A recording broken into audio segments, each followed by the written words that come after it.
നമസ്കാരം പ്രിയമുള്ളവരെ, ആസാദിയുടെ global news ഡെസ്കിലേക്ക് എല്ലാ മാന്യപ്രേക്ഷകരെയും സ്വാഗതം ചെയ്യുകയാണ്. റഷ്യൻ പ്രസിഡന്റ് വ്ളാഡിമിർ പുടിൻ ഇന്ത്യയിൽ വന്നു. അദ്ദേഹത്തിൻ്റെ സന്ദർശനമൊക്കെ നന്നായി കഴിഞ്ഞു. എന്നാൽ അദ്ദേഹത്തിന് നമ്മുടെ പ്രധാനമന്ത്രി ഒരു ഭഗവത്ഗീത സമ്മാനമായി കൊടുത്തു. ആ വാർത്തയാണ് ഗ്ലോബൽ ന്യൂസ് ഡെസ്കിൻ്റെ പ്രേക്ഷകരുമായിട്ടൊന്നിച്ച് പങ്കുവെക്കുന്നത്. ഭഗവത്ഗീത പുടിന് സമ്മാനമായി കിട്ടിയതുകൊണ്ട് അതിത്ര വലിയ വാർത്തയാക്കണമോ എന്നായിരിക്കും ചിലപ്പോൾ നിങ്ങളുടെ മനസ്സിലൊക്കെ വരുന്നത്. എന്നാൽ പുടിനെക്കുറിച്ച് വളരെ ഇൻട്രസ്റ്റിംഗ് ആയിട്ടുള്ള ചില കാര്യങ്ങളുണ്ട്. അതായത് അദ്ദേഹം ഒരു വലിയ ഓർത്തഡോക്സ് ക്രിസ്ത്യാനിറ്റിയുടെ വക്താവായിട്ടാണ് അറിയപ്പെടുന്നത്. മാത്രമല്ല, ഈ റഷ്യയിൽ പുടിൻ പ്രസിഡൻ്റ് ആയത് ദൈവത്തിൻ്റെ ഒരു അത്ഭുതമാണെന്നാണ് റഷ്യയിലെ ഓർത്തഡോക്സ് ചർച്ചസൊക്കെ വിശ്വസിക്കുന്നത്. അങ്ങനെ വന്നപ്പോൾ പുടിൻ്റെ ക്രിസ്തീയ പശ്ചാത്തലം, ഈ പറഞ്ഞ ഭഗവത്ഗീത പുടിന് കിട്ടിയത്, അതുപോലെ തന്നെ ഒന്ന് രണ്ട് ചോദ്യങ്ങൾ. അതായത് നമ്മുടെ പ്രധാനമന്ത്രി നരേന്ദ്രമോദി ഒത്തിരി ക്രിസ്ത്യൻ രാജ്യങ്ങൾ സന്ദർശിച്ചിട്ടുണ്ടല്ലോ, ഏതെങ്കിലും രാഷ്ട്രത്തലവന്മാർ അദ്ദേഹത്തിൻ്റെ ഒരു ബൈബിൾ സമ്മാനമായി കൊടുത്തിട്ടുണ്ടോ എന്ന വാർത്തയിലെ ഒരു അന്വേഷണം ഇതൊക്കെയാണ് ഈ വീഡിയോയിൽ ഉൾക്കൊള്ളിച്ചിരിക്കുന്നത്. അപ്പോൾ ഞാൻ പറഞ്ഞു വരുന്നത് ഈ വ്ളാഡിമിർ പുടിൻ്റെ കാര്യമാണ്. അദ്ദേഹം ഓർത്തഡോക്സ് ക്രിസ്ത്യാനിറ്റിയുടെ വക്താവായി അറിയപ്പെടുന്നുവെന്ന് ഞാൻ പറഞ്ഞല്ലോ.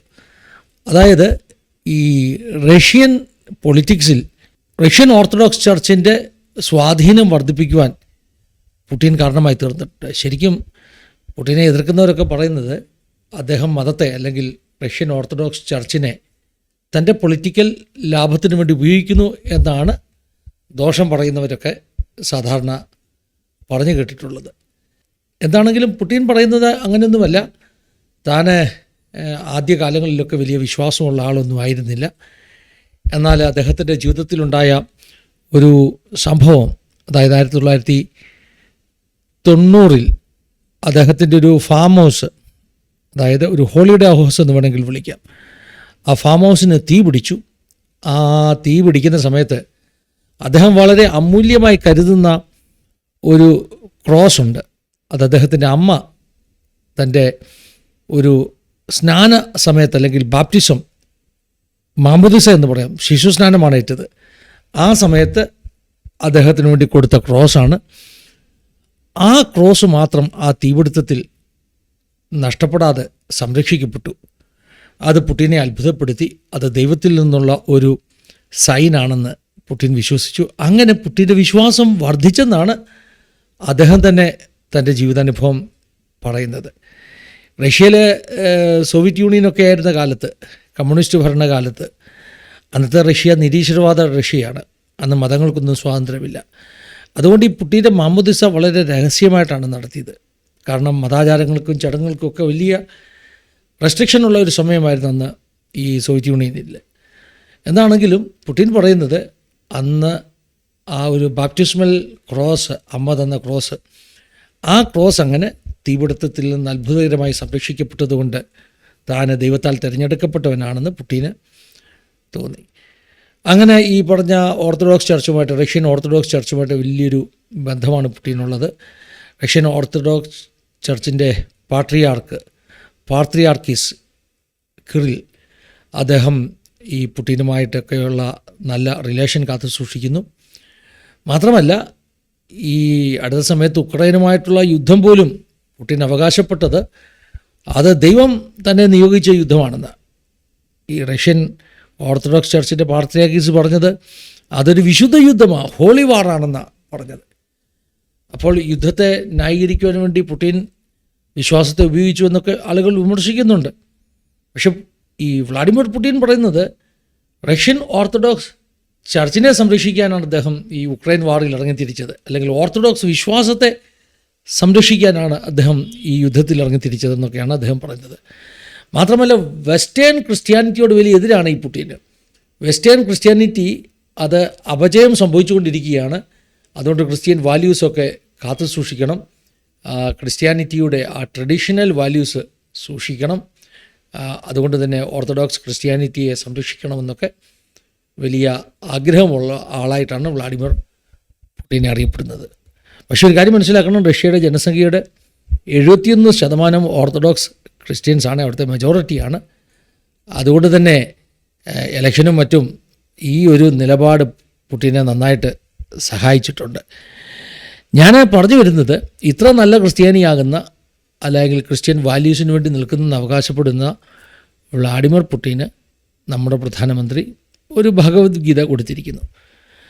പക്ഷേ നമ്മുടെ പ്രധാനമന്ത്രി പല രാഷ്ട്രങ്ങൾ സന്ദർശിച്ചപ്പോൾ ഞാൻ ഇന്ന് വരെ കണ്ടില്ല, കുറേ അന്വേഷിച്ച് നോക്കി, ആരെങ്കിലും നമ്മുടെ പ്രധാനമന്ത്രിക്ക് ഒരു ബൈബിൾ കൊടുത്തിട്ടുണ്ടോ? കാരണം ലോകത്തിലെ പല പ്രമുഖ രാജ്യങ്ങളിലെയും രാഷ്ട്രത്തലവന്മാരൊക്കെ ക്രിസ്തീയ വിശ്വാസമുള്ളവരാണ്. ക്രിസ്തീയ വിശ്വാസം ഉണ്ടെന്ന് മാത്രമല്ല, ഇന്നത്തെ ഈ കൺസർവേറ്റീവ് വലതുപക്ഷ ആശയങ്ങൾ, തീവ്ര ക്രിസ്ത്യാനിറ്റിയുടെ ആശയങ്ങൾക്ക് വേണ്ടി നിൽക്കുന്നവരാണ്. ഉദാഹരണം പറഞ്ഞാൽ ഡൊണാൾഡ് ട്രംപും നരേന്ദ്രമോദിയും തമ്മിൽ നല്ല ബന്ധമായിരുന്നു. മൈ ഫ്രണ്ട് എന്നൊക്കെ വിളിക്കത്തക്കൊണ്ടുള്ള ബന്ധമായിരുന്നു. പക്ഷേ ഒരിക്കൽ പോലും ട്രംപ് ഒരു ബൈബിൾ മോദിക്ക് കൊടുത്തതായിട്ട് ഞാൻ കണ്ടിട്ടില്ല.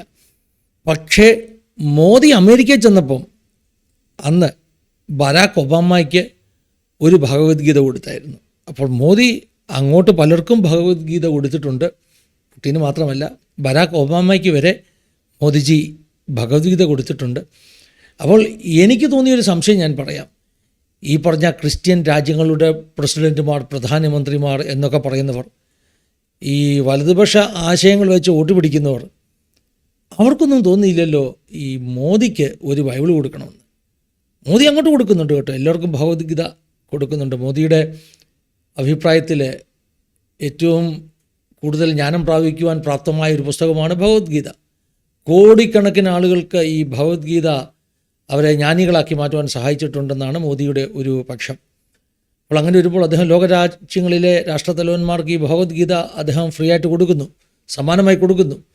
പക്ഷേ ഇന്ന് വരെ ഒരു ക്രിസ്ത്യൻ രാജ്യത്തെ ഒരു ഭരണത്തലവനും തിരിച്ച് മോദിക്ക് ഒരു ബൈബിൾ കൊടുക്കാം എന്ന് തോന്നിയിട്ടില്ല. മോദി അങ്ങനെയുള്ള സമ്മാനങ്ങൾ സ്വീകരിക്കും. മോദി ജപ്പാനിലൊക്കെ പോയപ്പോൾ അവിടുത്തെ ജപ്പാനിലെ ഭാഗ്യസൂചകമാകുന്ന ചില സ്റ്റാച്യൂസൊക്കെ ഗിഫ്റ്റായിട്ട് വാങ്ങിച്ചു.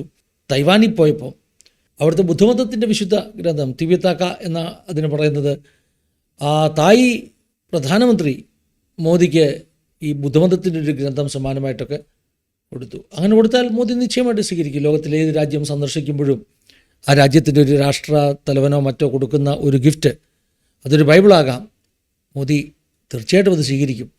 പക്ഷേ എന്നെ അത്ഭുതപ്പെടുത്തിയത്, ഈ പറഞ്ഞ തീവ്ര വലതുപക്ഷ ആശയങ്ങളിലൂടെ വോട്ട് പിടിച്ച് ജയിക്കുന്ന പല പ്രസിഡന്റുമാരും പ്രധാനമന്ത്രിമാരും ലോകത്തിലുണ്ടായിട്ടും, പുടിനും ട്രംപും ഒക്കെ ഉണ്ടായിട്ടും ഇവർക്കാർക്കും തോന്നിയില്ലല്ലോ മോദിക്കൊരു ബൈബിൾ കൊടുക്കാം. മോദി പക്ഷേ ഇവർക്കൊക്കെ ഭഗവത്ഗീത കൊടുത്തുകൊണ്ടിരിക്കുകയാണ്. അപ്പോൾ ഞാൻ എൻ്റെ ഒരു കൺക്ലൂഷൻ പറയാം. മോദി ശരിക്കും വലതുപക്ഷ ആശയങ്ങളുടെ പൊളിറ്റിക്സ് കളിക്കുന്നത് കേവലം വോട്ട് കിട്ടാൻ വേണ്ടിയല്ല. അദ്ദേഹം ആ ഒരു വലതുപക്ഷ ആശയങ്ങളെ വിശ്വസിക്കുന്നു, അദ്ദേഹത്തിൻ്റെ മതത്തെ വിശ്വസിക്കുകയും സ്നേഹിക്കുകയും ചെയ്യുന്നു. അതുകൊണ്ട് അദ്ദേഹത്തിൻ്റെ മതത്തെ അദ്ദേഹം പ്രചരിപ്പിക്കുന്നു. പക്ഷേ ഈ പറഞ്ഞ പല ക്രിസ്ത്യൻ നേതാക്കന്മാരും അവർ വോട്ട് കിട്ടാൻ വേണ്ടി മതത്തിൻ്റെ കാര്യമൊക്കെ പറയുന്നെങ്കിലും ആ മതത്തെയോ അതിൻ്റെ ഗ്രന്ഥത്തെയോ സ്നേഹിച്ച് മറ്റ് രാഷ്ട്രതലവന്മാർക്കോ ഒന്നും അതൊന്ന് ഗിഫ്റ്റ് കൊടുക്കാനുള്ള മനസ്സ് കാണിക്കുന്നില്ല. അത് അവരുടെ മതത്തോടുള്ള സ്നേഹം അത് സത്യസന്ധമാണോ എന്ന സംശയം എന്നിൽ ഉളവാക്കുന്നു. ഒരു ചോദ്യം കൂടെ എൻ്റെ മനസ്സിലുണ്ട്. ആ ചോദ്യം, വ്ളാഡിമിർ പുടിന് നരേന്ദ്രമോദി ഒരു ഭഗവത്ഗീത കൊടുത്തു. അദ്ദേഹം അത് രണ്ട് കൈ നീട്ടി സ്വീകരിച്ചു. ക്രിസ്ത്യൻ വിശ്വാസിയാണ്. ഞാൻ പറയില്ല നരേന്ദ്രമോദിജി വ്ളാഡിമിർ പുടിനെ മതം മാറ്റുവാൻ വേണ്ടിയാണ് ഭഗവത്ഗീത കൊടുത്തതെന്ന് ഞാൻ പറയില്ല. പക്ഷെ നേരെ തിരിച്ച് മോദിജിക്കല്ല, മറ്റാർക്കെങ്കിലും ഒരാൾക്ക് നമ്മളൊരു വേദപുസ്തകം കൊടുത്താൽ, ഒരു വേദപുസ്തകം ഡിസ്ട്രിബ്യൂട്ട് ചെയ്താൽ അത് മതപരിവർത്തനത്തിന് വേണ്ടി ചെയ്തു എന്നാണ് ആരോപിക്കപ്പെടുന്നത്. ആരെങ്കിലും വേദപുസ്തകം ഡിസ്ട്രിബ്യൂട്ട് ചെയ്താൽ പോലും അത് കുറ്റകരമായിട്ട് അറസ്റ്റ് ചെയ്യാൻ പോലും കഴിയുന്ന അനുഭവങ്ങൾ ഇന്ന് ഇന്ത്യയിൽ ഉണ്ടായിക്കൊണ്ടിരിക്കുന്നു. ഇന്ത്യയുടെ പല ഭാഗത്തും വേദപുസ്തകം കീപ്പ് ചെയ്തതിൻ്റെ പേരിൽ അല്ലെങ്കിൽ ഡിസ്ട്രിബ്യൂഷന് വേണ്ടി കീപ്പ് ചെയ്തു എന്ന് പറഞ്ഞ് ആളുകൾക്കെതിരെ കേസെടുത്ത അനുഭവങ്ങളുണ്ട്. അപ്പോൾ വേദപുസ്തകം ഒരാൾക്ക് കൊടുത്താൽ അത് മതപരിവർത്തനമാകുന്നുവെന്ന് എങ്ങനെയാണ് നമുക്ക് ആരോപിക്കുവാൻ കഴിയുന്നത്? നരേന്ദ്രമോദിജിക്ക് അദ്ദേഹം സന്ദർശിക്കുന്ന പല രാഷ്ട്രങ്ങളിലെ രാഷ്ട്രത്തലവന്മാരും അവരുടെ സ്ക്രിപ്ചർ കൊടുത്തിട്ടില്ലേ? തൈവാനിൽ കൊടുത്തില്ലേ ബുദ്ധമതത്തിൻ്റെ സ്ക്രിപ്ചർ? പിന്നെ നമ്മുടെ ക്രിസ്ത്യൻ രാജ്യങ്ങളിലെ ആളുകളൊന്നും അങ്ങനെ കൊടുത്തിട്ടില്ല. എനിക്ക് തോന്നുന്നു ഒരുപക്ഷെ ഈ പറഞ്ഞതുപോലെ പേടിച്ചിട്ടാകാം. വേദപുസ്തകം കാണും കൊടുത്തു കഴിഞ്ഞാൽ ഇനിയും മതപരിവർത്തനത്തിന് ശ്രമം നടത്തി എന്നുള്ള ആരോപണം ഉണ്ടാകുന്നുള്ള ഭയം കൊണ്ടാകാം നമ്മുടെ ഈ രാഷ്ട്രത്തലവന്മാർ പലരും, ഈ ക്രിസ്ത്യൻ രാജ്യങ്ങളിലെ രാഷ്ട്രത്തലവന്മാർ പലരും മോദിജിക്ക് വേദപുസ്തകം കൊടുക്കാഞ്ഞത്. പക്ഷേ മോദിജിക്ക് അങ്ങനെ ഭയമൊന്നുമില്ല. മോദിജി ധൈര്യമായിട്ട് ഒപ്പമിക്കും. പിന്നെ റഷ്യൻ ഓർത്തഡോക്സ് ചർച്ചിൻ്റെ സ്വന്തം ആളാകുന്ന വ്ളാഡിമിർ പുടിനും അങ്ങനെയൊക്കെ കഴിഞ്ഞ ദിവസം ഞാൻ കുറേ വീഡിയോ കണ്ടു. ഈ വ്ളാഡിമിർ പുടിൻ അദ്ദേഹത്തിൻ്റെ ചർച്ച് പറയുന്നത് പോലെ കാര്യങ്ങൾ ചെയ്യത്തുള്ളൂ. എല്ലാം അദ്ദേഹം ഈ ചർച്ചിന് വേണ്ടിയാണ് ചെയ്യുന്നത് എന്നൊക്കെ പറയുന്ന ചില വീഡിയോകൾ, വ്ളാഡിമിർ പുടിൻ സ്നാനപ്പെട്ട ആളാണെന്ന് പോലും പറയുന്ന വീഡിയോകൾ ഞാൻ കണ്ടു. പക്ഷേ എനിക്ക് രസകരമായിട്ട് തോന്നിയത് ആ വ്ളാഡിമിർ പുടിന് ഒരു ഭഗവത്ഗീത കൊടുക്കാൻ മോദിക്ക് സന്തോഷമേ ഉള്ളായിരുന്നു. പുടിനോ ഒബാമയോ ട്രംപോ ഒന്നും ഇങ്ങോട്ടൊരു ഗിഫ്റ്റ് കിട്ടുമ്പോൾ ഒരു റിട്ടേൺ ഗിഫ്റ്റ് എന്ന നിലയിൽ ഒരു ബൈബിൾ കൊടുത്തിരുന്നെങ്കിൽ നല്ലതായിരുന്നു. അവസാനമായിട്ടൊരു കാര്യം കൂടെ പറയാം. ദോഷം പറയില്ലല്ലോ. നരേന്ദ്രമോദിക്ക് ബൈബിൾ കൊടുത്ത ചില ഇന്ത്യക്കാരുണ്ട്. അവരിൽ ചിലർ ഇന്ത്യയിലെ സാധാരണ പൗരന്മാരായിരുന്നു. ഈ ആന്ധ്രാപ്രദേശിലെ ഒരു ക്രിസ്ത്യൻ ഓർഗനൈസേഷൻ്റെ വകയായിട്ട് മോദിക്ക് ഒരിക്കൽ ഒരു വേദപുസ്തകമൊക്കെ സമ്മാനിക്കുവാൻ ഇടയായി തീർന്നു. അതിലും പ്രധാനപ്പെട്ട ഒരു സംഭവം 2015 അന്നത്തെ ഇന്ത്യൻ പാർലമെൻറ്റിൽ രാജ്യസഭാ അംഗമായിരുന്ന വാസന്തി സ്റ്റാൻലി, തമിഴ്നാട്ടിൽ നിന്നുള്ള രാജ്യസഭാ അംഗമായിരുന്നു, DMK-കാരിയായിരുന്നു, ക്രിസ്ത്യനായിരുന്നു.